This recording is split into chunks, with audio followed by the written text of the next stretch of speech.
I think it's time for a change in the clerk's office, don't you? Let me tell you about Amy Rolfes. She has a master's in education and has served years as a teacher.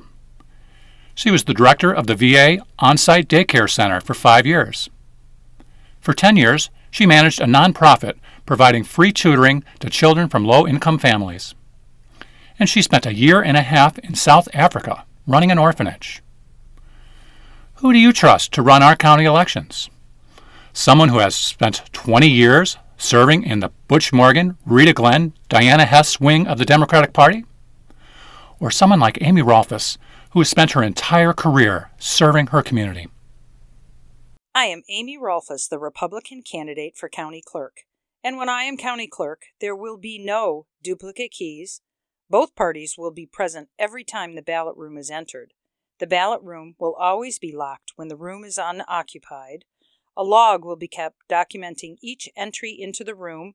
Cameras will be placed inside the ballot room.